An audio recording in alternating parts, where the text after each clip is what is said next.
Is that really a bunch of connected wires above the ceiling? Yeah, it is, my man. Alright, today's customer is about to start renovating part of their house. This means a bunch of walls are gonna get knocked down and the wires inside, well, they need to be moved around. The problem is when we turned off the power for the living room, the entire first floor also lost power. And the customer kindly asked us to find a solution for this. Either way, we need to find out what's going on with the electric, so let's see. Straight away, we have 6 wires and one single conduit.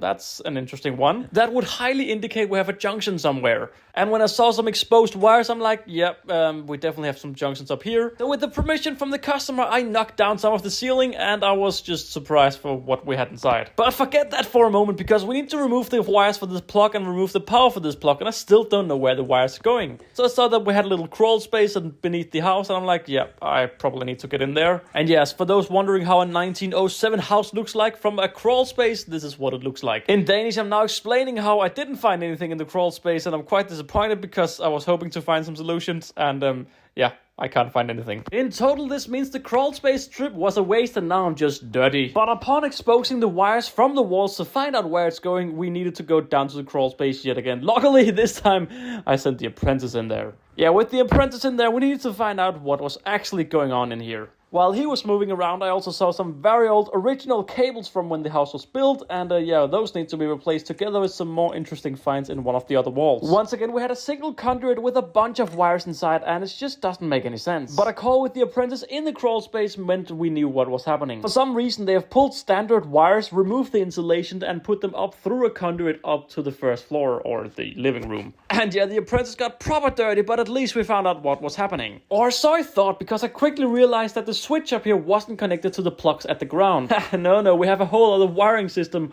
up in the wall right here. And back when this was made, it was legal to do these little junctions inside of the wall, which is very annoying because, yeah, we need to break the wall to find out what's happening. Luckily, this wall needs to be knocked down either way, so it was just upon breaking everything. But we still just had way too many cables, so while the apprentice was smashing the wall, I was in the next room and I was just removing everything that I could remove. The nice thing about smashing walls is that you can just let your rage go on and just destroy everything. Who cares either way, right? But as we continued to smash the wall, we still couldn't find what we were looking for. Until finally, after knocking half the wall down, we found these 2 small connections here. Yeah, from here we have a cable feeding the light in the current room, and in the other junction we have another light in the other room next door.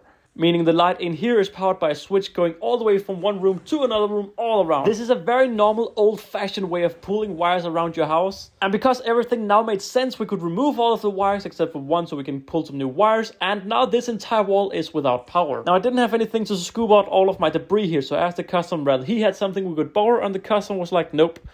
I'll do that myself, you don't need to clean. And I was like, alright, fair enough. With this entire wall also without power, it was time to move on to the next customer. Now, I'm not gonna lie, I was out here not too long ago because there was no power in the basement, and today we had the exact same job description. And I can't lie, I agree, there is no power down here in the basement, so I just checked the fuse panel straight away. And coming over to look at the fuse panel, yep, we have a popped fuse right here.